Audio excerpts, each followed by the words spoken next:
Nous sommes ravis de vous savoir au rendez-vous de l'actualité sur Canal 3 Bénin. Voici les titres du journal. Et tout comme les autres pays du monde entier, le Bénin célèbre ce dimanche 8 septembre la 59e journée internationale de l'alphabétisation. Une journée célébrée autour du thème promouvoir l'éducation multilingue, l'alphabétisation pour la compréhension mutuelle et la paix. En prélude à cette commémoration justement, nous écouterons dans cette édition le ministre des Enseignements secondaires, techniques et de la formation professionnelle, Yves Kouarouchabi. Nous parlerons ensuite santé avec le 4e cours de paludologie dont les travaux ont pris fin en début de ce week-end. Au total, 7 modules ont été déroulés sur les mécanismes et stratégies de lutte contre le paludisme à l'intention de 24 médecins. Esther Toffa nous fera le compte rendu de la cérémonie de clôture dans un instant.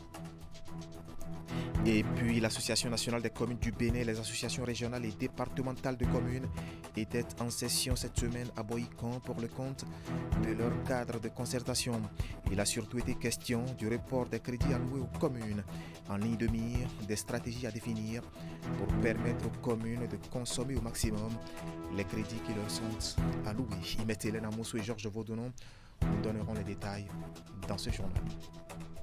Voilà pour le sommaire. Bien bonsoir et bienvenue à notre grande édition du soir de ce dimanche 8 septembre de l'année 2024. Et justement, ce dimanche, le Bénin, à l'instar de tous les pays du monde entier, célèbre la 59e journée internationale de l'alphabétisation. Une 59e édition placée sous le thème promouvoir l'éducation multilingue, l'alphabétisation pour la compréhension mutuelle et la paix. En prélude à cette commémoration, le ministre des Enseignements secondaires, techniques et de la formation professionnelle a délivré un message à l'intention, bien sûr, des professionnels, sinon des acteurs. Et surtout, je veux parler des acteurs du monde éducatif. Suivez ici un extrait des propos de Yves Kouarouchabi.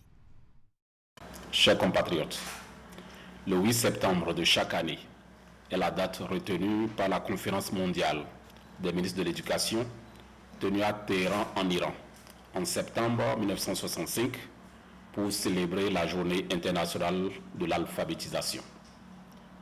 C'est l'occasion offerte aux pays membres de l'UNESCO pour évaluer les efforts déployés en vue de faire barrière à l'analphabétisme de façon durable et pour rappeler aux décideurs politiques, aux praticiens et au public l'importance de l'alphabétisation pour une société plus instruite, juste, pacifique et durable. Il me paraît donc primordial d'appeler votre attention sur l'idée selon laquelle la mise en œuvre des stratégies pour améliorer l'offre en matière d'alphabétisation est le meilleur moyen d'alphabétiser les jeunes et les adultes au sein des communautés apprenantes. C'est au regard de la trilogie alphabétisation, développement durable, paix que dans le cadre de la 59e édition, le Bénin, à l'instar des autres pays membres de l'UNESCO, a fait l'option de réfléchir sur le thème promouvoir l'éducation multilingue, l'alphabétisation pour la compréhension mutuelle et la paix. Notre pays célébrera cette journée de concert avec les autres nations du monde. Ce sera l'occasion de mutualiser davantage nos efforts pour accélérer les progrès vers la réalisation de l'objectif de développement durable 4 sur l'éducation et l'apprentissage tout au long de la vie, et de réfléchir au rôle de l'alphabétisation dans l'édification des sociétés plus inclusives, pacifiques, justes et durables. Je voudrais renouveler les sincères gratitudes du gouvernement béninois à travers les partenaires techniques et financiers pour leur constant soutien et les inviter à maintenir leur appui dans l'éducation de nos populations en vue de bâtir avec nous, à travers l'alphabétisation et l'éducation des adultes, des sociétés dans lesquelles règne l'équité et la paix. Voilà, Kouarou Yves Chabi, ministre des Enseignements secondaires techniques et de la formation en professionnel. Retour à présent sur cette sortie médiatique effectuée par le président de la Chambre nationale d'agriculture. Sortie médiatique consacrée surtout au processus de réorganisation et la mise en place d'accords cadres avec les interprofessions des filières soja et anacarde. Et l'occasion a été saisie par Herman Diatta pour faire le point des réalisations au plan national. Il est ici au micro de Jules Echo et Moufid Sabouhan. Pour la réussite de cette restructuration, nous avons élaboré une feuille de route dont l'exécution nous a permis de franchir certaines étapes dans le processus de réorganisation de ces deux filières. Il s'agit notamment de la réalisation d'un dialogue de cadrage et de proposition d'un projet de décision, de mise en place d'un comité national d'orientation et d'un comité technique de réorganisation des filières anacarde et soja. L'organisation à l'intention des leaders agricoles de la FENAPAB, de l'UNAPAB et de l'UNCPS des séances d'information sur des décisions prises au profit de ces deux filières et de pré-sensibilisation en lien avec la feuille de route. La prise d'une note de service portant mise en place des comités nationaux d'orientation et technique de réorganisation des filières soja et anacarde, l'organisation d'une retraite de relecture et d'élaboration des documents. Je vais parler des textes fondamentaux des coopératives communales et fêtières nationales des producteurs de soja et d'anacarde et du guide de sensibilisation. Il faut citer également l'organisation d'une campagne de sensibilisation dans 45 communes productrices d'anacarde et 63 communes productrices de soja pour accroître l'adhésion des producteurs individuels aux coopératives filières soja et anacarde. L'organisation de la retraite, de relecture et d'élaboration des textes fondamentaux des interprofessions soja et anacarde. L'organisation des assemblées villageoises de mise en section villageoise des producteurs d'anacarde et de soja dans 813 villages producteurs d'anacarde et dans 945 villages de soja. L'organisation des assemblées villageoises de mise en place des sections villageoises des producteurs d'anacarde et de soja dans 45 communes productrices d'anacarde et dans 63 communes productrices de soja. À l'heure actuelle, nous sommes satisfaits de ce qu'il existe au niveau national des nouvelles coopératives communales. 45 coopératives communales de producteurs d'anacarde et 63 coopératives communales de producteurs de soja. Voilà, c'était Herman Diatta, président de la Chambre nationale d'agriculture du Bénin. Sur tout un autre plan, la Marine nationale a célébré cette semaine le 46e anniversaire de sa création, événement marqué surtout par une conférence organisée sous le thème « Droit maritime et opérations en navale, cas de la Marine nationale ». Objectif, outiller le personnel de la Marine sur l'environnement juridique qui encadre les missions de la Marine nationale. Voici le compte rendu avec Maël Bello. Loin de toute célébration pompeuse, la Marine nationale a voulu, pour son 46e anniversaire, susciter l'intérêt intellectuel de ses officiers. C'est donc à dessein que cette conférence portant sur le droit maritime et les opérations navales, cas de la Marine nationale, est organisée. L'intérêt de ce thème vient d'abord de ce que les actions de la Marine nationale en mer doivent reposer sur la réglementation en vigueur et tout l'intérêt du thème réside dans le fait que son contenu a fait écho justement de la réglementation qui est applicable et appliquée dans le cadre des missions de la Marine nationale.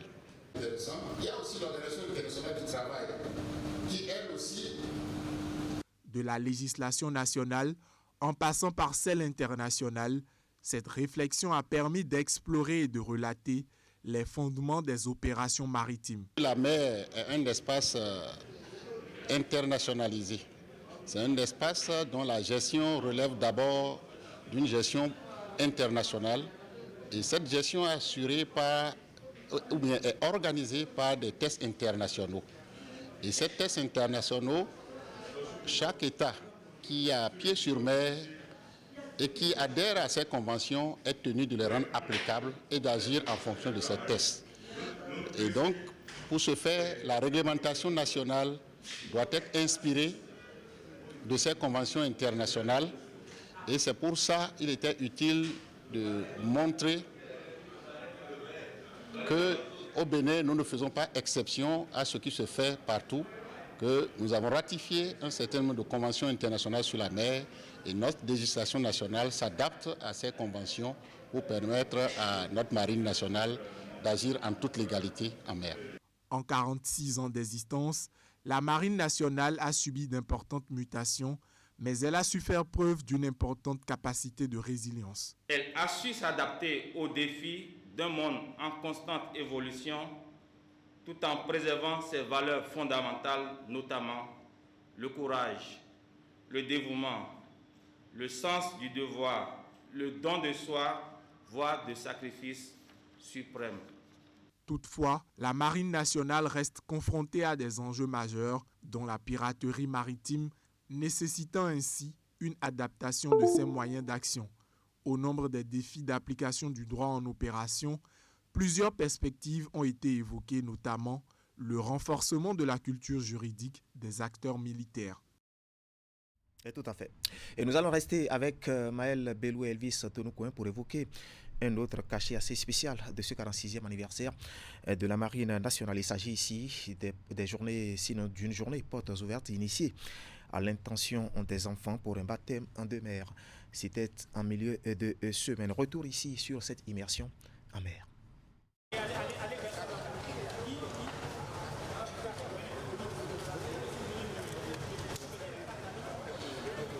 C'est une journée spéciale pour ces enfants venus des différents arrondissements de la ville de Cotonou. Très tôt le matin, ils sont arrivés nombreux à la base navale pour faire leur baptême de mer. Une première sur les vagues pour la majorité et visiblement on est un peu stressé. Ange-Marie, 8 ans, n'est pas à son premier essai sur les eaux, même si sur son visage se lit une once d'angoisse. La balade en mer de ce matin se déroule en 3 étapes. Tout d'abord, la préparation. Sur le quai, il faut s'équiper d'un gilet de sauvetage. Ensuite, vient l'étape de l'embarquement sur les différents bateaux, déjà prêts à appareiller.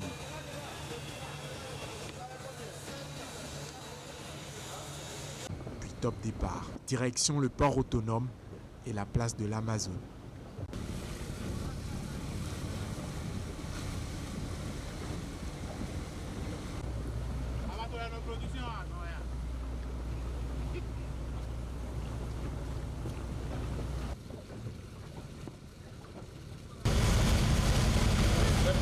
Pendant une bonne trentaine de minutes, on affronte sa peur de l'eau. Mais surtout, on profite du spectacle.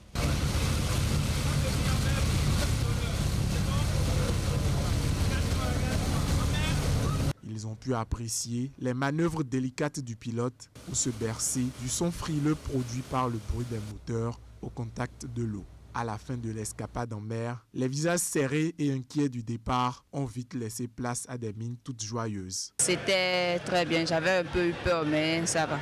Ça s'est bien passé. Nous avons vu de beaux paysages, ainsi que quelques places. Nous avions visité les départements et nous avions vu les pêcheurs. On a vu la place de l'Amazone, on a vu des bateaux, on nous a montré d'autres bateaux, on nous a montré des caisses des bateaux, l'encre des bateaux. Cette initiative organisée par la Marine nationale à l'occasion de ses 46 ans de création a vu une centaine d'enfants avoir la chance de faire un baptême de mer. De quoi leur donner peut-être à l'avenir des idées pour leur carrière professionnelle.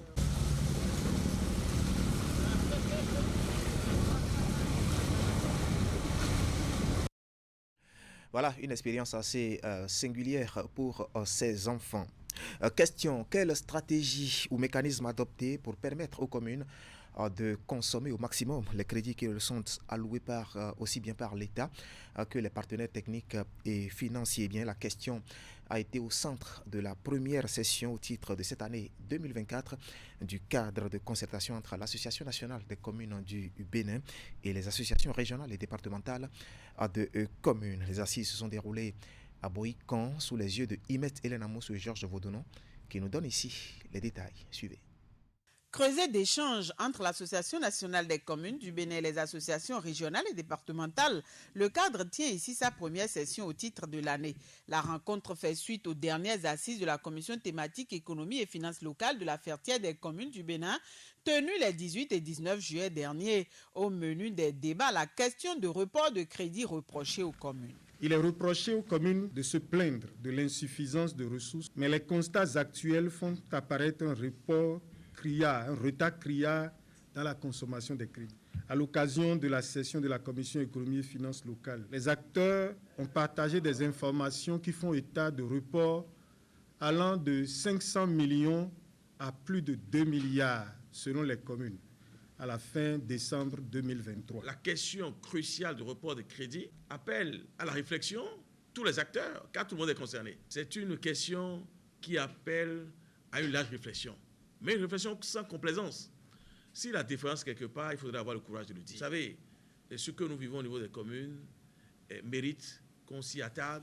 Le rendez-vous est donc le cadre choisi pour, entre autres, partager avec les participants les informations chiffrées collectées auprès des acteurs communaux, faire une comparaison avec celles recueillies par les associations régionales et départementales, puis se répartir les rôles pour l'élaboration d'une feuille de route en vue du déploiement d'une stratégie de plaidoyer. Au terme, il s'agit de trouver ensemble les mécanismes pouvant permettre aux communes de consommer au maximum les crédits alloués tant par l'État que les partenaires techniques et financiers. Notre souhait au niveau de l'UGP, c'est qu'effectivement l'ANCB, qui se trouve être la fêtière des communes au niveau national, puisse effectivement mûrir encore les réflexions autour de cette question qui est devenue récurrente, de cette préoccupation, j'allais dire, qui est devenue nationale, afin qu'enfin on puisse trouver un certain nombre de solutions qui puissent nous permettre de sortir ou de trouver une issue à la question qui se pose aujourd'hui par rapport au crédit, dont les montants,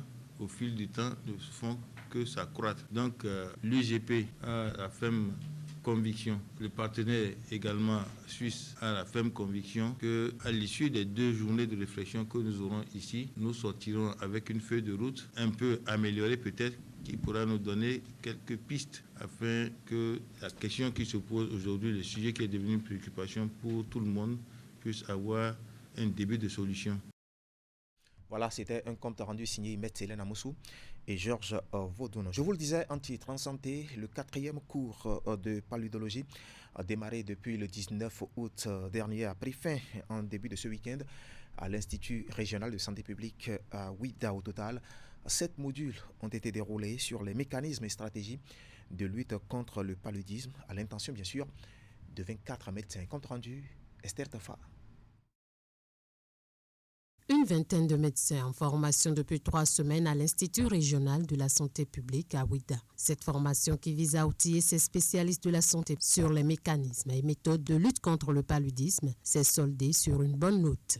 Et puis donc vous assurer qu'aujourd'hui, au décours de ces 3 semaines, sans risque de nous tromper, que les participants ont désormais les armes pour affronter cette maladie dévastatrice et que des paludologues bien outillés seront bientôt mis à la disposition du PNLP. Et pour cela, nous vous attendons.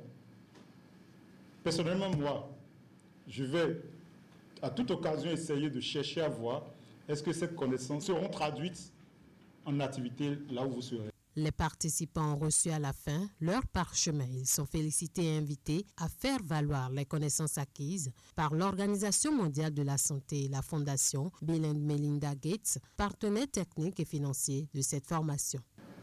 L'organisation de ce cours va en droite ligne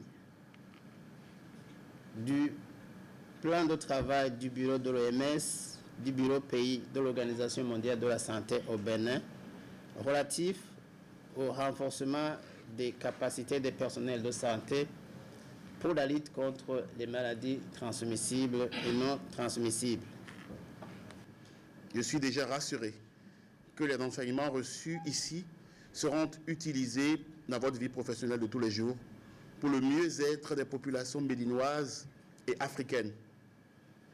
J'ai la ferme conviction que cet investissement que nous venons de faire permettra d'améliorer la prise en charge des patients et mieux planifier et implémenter les programmes de lutte contre le paludisme.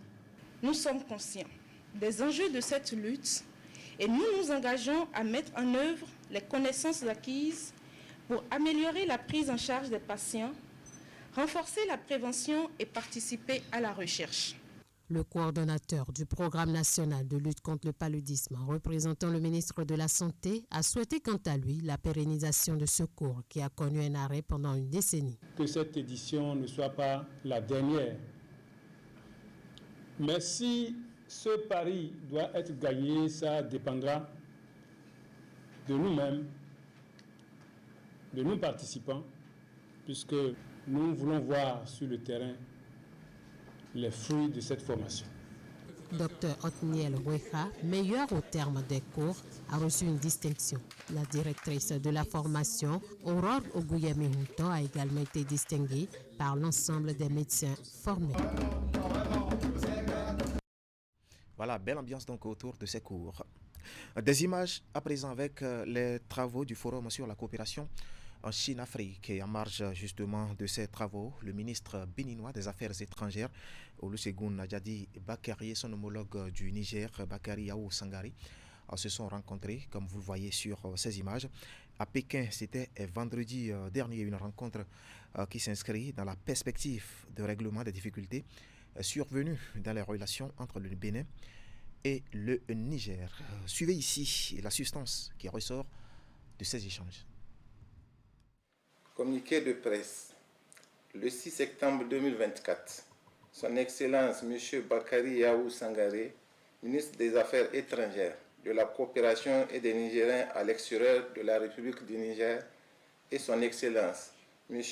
Olusegun Adjadi Bakari, ministre des Affaires étrangères de la République du Bénin, ont eu un entretien bilatéral en marge du sommet 2024 du Forum de coopération sino-africaine à Beijing. Au cours de cet entretien, les deux personnalités ont discuté de la normalisation en cours sous le leadership de leurs chefs d'État respectifs des relations entre les deux pays. C'est ainsi qu'ils ont évoqué, pour s'en féliciter, l'échange de délégations entre les deux pays, la présentation le 6 août 2024 des copies figurées des lettres de créance du nouvel ambassadeur du Bénin auprès de la République du Niger, Son Excellence M. Gildas Akonkan.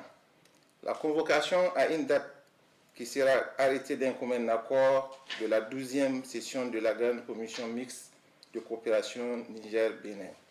La partie nigérienne a en outre fait part de ses préoccupations sécuritaires qui bloquent la réouverture de la frontière. Dans la droite ligne des échanges antérieurs, la partie béninoise a rassuré la partie nigérienne et réitéré la disponibilité de ses autorités compétentes à œuvrer au rétablissement rapide et au renforcement de la confiance.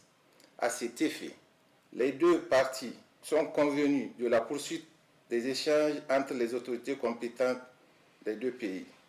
Enfin, les deux parties sont convenues d'une prochaine rencontre à New York en marge des travaux de la 79e session de l'Assemblée générale des Nations unies, fait à Beijing le 6 septembre 2024. Voilà, c'était la substance de cette rencontre entre les deux ministres des Affaires étrangères du Bénin et du Niger. Avant de mettre un terme à cette session d'information, le Hacker Lab 2024 qui a connu son épilogue vendredi dernier, c'est une compétition organisée par l'Agence des systèmes d'information et du numérique en vue bien sûr de détecter les hackers, maillon essentiel dans la lutte contre la cybercriminalité. L'édition de cette année a connu la participation de plus de 400 hackers venus de divers horizons. Ils se sont affrontés pendant plus d'une semaine et la cérémonie de clôture de la compétition a permis de distinguer les meilleurs hackers. Regardez. 451 au départ, 50 en finale Ils sont 10, y compris une femme, à tirer leur épingle du jeu. Après plus d'1 mois de compétition, l'édition 2024 du Hacker Lab est à sa fin. Et à l'occasion, les meilleurs hackers sur les 50 finalistes sont récompensés par l'Agence des systèmes d'information et du numérique. Les membres du top 10 de la compétition, la meilleure révélation féminine, le meilleur jeune talent et le participant ayant été le plus rapide à résoudre les défis avant tous les autres sont ici distingués. C'est un rêve que je nourris depuis 2018, donc déjà bien avant mon bac, où il fut une édition où ils étaient au Golden Tulip et le lauréat était Iris, et qui a d'ailleurs été mon encadreur quand j'ai rejoint Epitech. Et donc aujourd'hui, remporter le Hacker Lab, c'est comme un très grand accomplissement pour moi déjà, pour les personnes qui m'ont toujours poussé à donner le meilleur de moi-même. Je ne m'attendais vraiment pas à ça. À des moments donnés de la nuit, j'ai eu à lâcher parce que ça me fatiguait, il y avait le froid, j'avais mal à la tête, il y avait les maux de ventre, il y avait plein de trucs. Mais à chaque fois où j'arrivais à faire une chose, je me disais, si j'ai pu faire ça, c'est que les autres choses, je peux les atteindre. Donc ça me motivait. Sur la liste des participants du Hacker Lab 2024 figurent seulement 2 femmes, un chiffre en baisse comparativement aux autres éditions. Pour les organisateurs, il faudra davantage motiver les dames à s'intéresser au hacking en vue d'une plus forte participation féminine aux prochaines éditions. Mais au-delà de ça, la compétition se termine sur une note de satisfaction. Une réussite et une satisfaction particulière parce qu'on a l'habitude de le faire en équipe de 4 participants. On a relevé le défi de le faire cette année en mode individuel. Donc les participants sont restés solo du début de la compétition jusqu'à la fin et ça a été une belle réussite. On a pu détecter en fait des talents en cybersécurité. Et puisque le Bénin est en train de prendre son envol dans l'industrialisation, c'est important pour nous de contribuer à la détection de ces talents-là qui pourront demain intervenir en cas de problème de sécurité informatique. Le premier de cette édition 2024 du Hacker Lab repart avec un chèque d'1 million, un kit de formation et une certification. Le deuxième et le troisième obtiennent le même lot avec respectivement des chèques de 500 et 200 000 francs CFA. Pour le camp de l'année 2025, l'Agence des systèmes d'information et du numérique envisage de lancer le projet CyberIncube qui va incuber les entreprises naissantes ou celles qui existent déjà. Ainsi, les hackers auront à proposer des produits de cybersécurité sur une durée de 6 à 9 mois à mettre à la disposition de la protection des systèmes d'information critiques au Bénin. Voilà, en somme, participer à la sécurisation de l'environnement des affaires au Bénin. C'est l'essentiel à retenir quant à l'actualité ce soir sur Canal 3 Bénin. Et toute l'équipe technique et celle de la rédaction qui m'accompagne vous remercie de nous avoir suivis. Bonne fin de week-end à toutes et à tous et surtout, bonne soirée en compagnie de nos programmes.